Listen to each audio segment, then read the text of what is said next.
नमस्कार मेरे प्यारे विद्यार्थियों, मैं के अग्रवाल हिंदी विषय अध्यापक आज पुनः एक नई वीडियो के साथ आपके साथ जुड़ने जा रहा हूं। आप सभी विद्यार्थी इस नए टॉपिक के साथ जुड़े रहें और इस नए टॉपिक में जो जो महत्वपूर्ण बातें हैं, महत्वपूर्ण बातों को नोटिस करते रहें।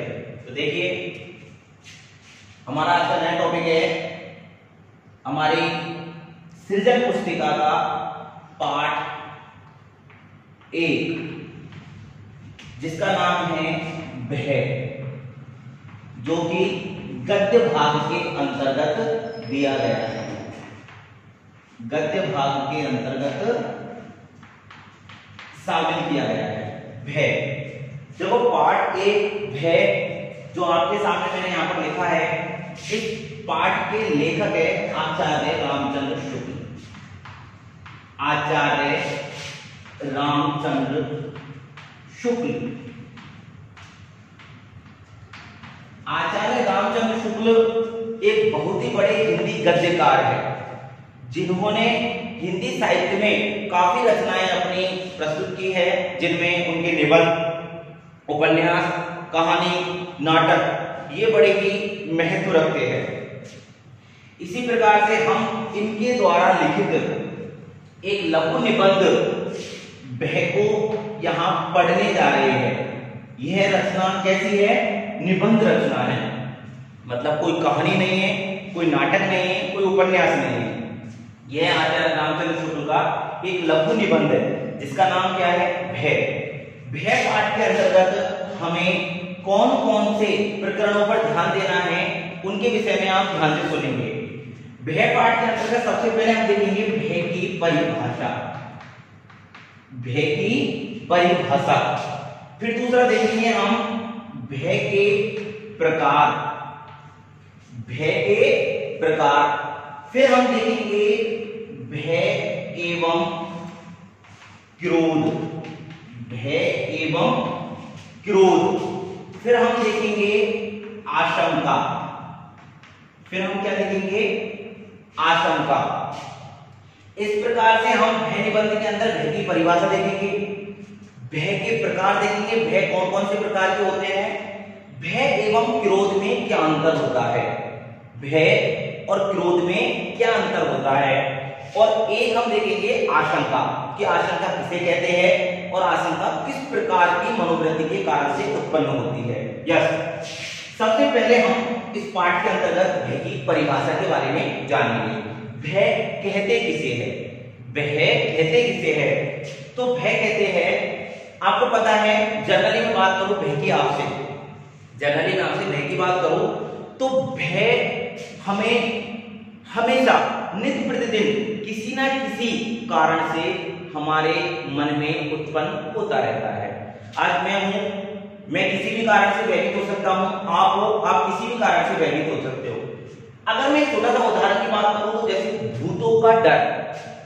आपके सामने अगर कोई ऐसी परिस्थिति आ जाए कि जहां पर आपके सामने इस प्रकार की बात कही जाए कि यहां पर भूत रहते हैं, तो उन भूतों के विषय में सुन करके, आपके मन में जो मनोविकार उत्पन्न होगा, वह मनोविकार क्या होगा? भय होगा। वह मनोविकार क्या होगा? भय होगा। लेकिन भय की वास्तविक परिभाषा ये नहीं है, ये मैंने केवल आपको एक उदाहरण दिया है। भय की वास्तविक परिभाषा क्या है कि किसी आती हुई आपदा, आपदा का मतलब होती है परेशानी, समस्या। किसी आती हुई आपदा, परेशानी या समस्या से हमारे मन में जो दुखात्मक किसी आती हुई आपदा के कारण हमारे मन में जो दुखात्मक संवेग की उत्पत्ति होती है, दुखात्मक संवेग की उत्पत्ति होती है, वही हमारा मनोविकार क्या कहलाता है? भय कहलाता है। अर्थात जैसे मैंने आपके सामने एक छोटा सा प्रश्न रखा कि मैंने आपको कोई होमवर्क दिया और आपसे कहा कि कल इस होमवर्क को करके लाना, नहीं तो मैं आपको पनिशमेंट करूंगा। आप सभी विद्यार्थी काम को न करने के डर से कि हम काम को कर नहीं पाए तो हमें पनिश किया जाएगा, इस डर से आप लोग भयभीत हो रहे हैं। क्यों? क्योंकि एक समस्या है, आने वाली आपदा है। कल होमवर्क चेक होगा और हमारा कंप्लीट नहीं हुआ तो एक आपदा आने वाली है, और उस आपदा के आने के कारण से आपके मन में जो दुखात्मक मनोविकार पैदा हुआ, जो दुखात्मक मनोविकार पैदा हुआ, वह मनोविकार ही क्या कहलाता है? भय कहलाता है। तो आती हुई आपदा के कारण से हमारे मन में जो विकार उत्पन्न होते हैं वही क्या कहलाते हैं? भय कहलाते हैं। अब वह आपदा दुखात्मक होना तो स्वाभाविक बात है, दुख पहुंचाने वाली है तभी तो हमारे मन में भय आ रहा है। नहीं, सुख पहुंचाने वाली होती तो भय थोड़ा होता हमें, फिर तो हमारे को उत्साह होता। जैसे मैं आपसे कहता कि कल आप लोगों को स्कूल आना है और स्कूल में सभी को लड्डू वितरित किए जाएंगे, तो आपके मन में भय उत्पन्न होगा कि नहीं?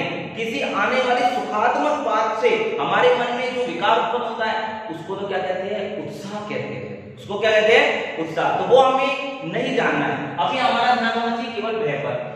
अब बात करता हूं मैं भय के प्रकारों की। तो आप जानते हो भय मुख्यतः दो प्रकार के होते हैं, सभ्य और असभ्य। सभ्य और असभ्य। तो सभ्य और असभ्य भय को जानने से पहले, सभ्य और असभ्य भय को जानने से पहले हम जानेंगे कि भय जो होती है, भय जो होता है उसमें भय साध्य व असाध्य, साध्य व असाध्य भय क्या होता है? देखिए मैंने आपके सामने एक प्रश्न बना दिया नया। अभी तो मैंने कहा सभ्य और असभ्य दो प्रकार के भय होते हैं, लेकिन उससे पहले मैंने कहा कि साध्य और असाध्य भय क्या होता है। देखिए अभी मैंने आपके सामने जो भय की परिभाषा बनाई उसमें आने वाली दुखात्मक परिस्थिति से, आने वाली दुखात्मक परिस्थिति से जो मनोविकार उत्पन्न हो रहा था वह आपका भय था। अब मैंने यहाँ पर आपसे कहा है कि भय में साध्य और असाध्य दो भय होते हैं। तो देखो साध्य भय तो वह होता है जो आने वाले दुख का क्या कर सके? निवारण कर सके। आने वाले दुख का क्या कर सके? निवारण कर सके।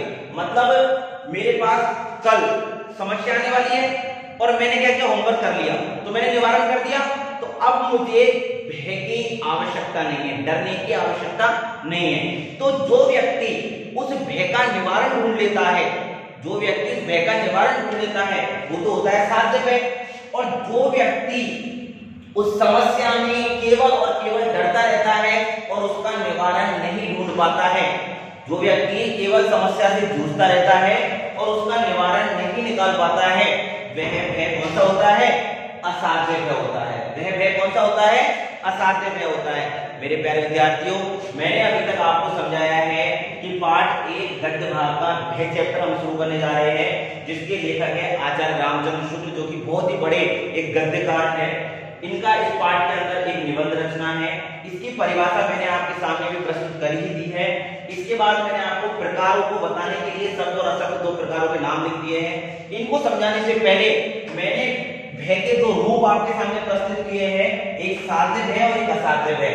ये दो रूप है और इन दोनों की परिभाषा भी मैंने आपको जनरली क्लियर कर दी है। मेरे प्यारे विद्यार्थियों, आज की वीडियो में इतना ही। कल की वीडियो के अंदर मैं आपको इस पाठ के बारे में विस्तार से प्रश्न उत्तरों के साथ समझाऊंगा।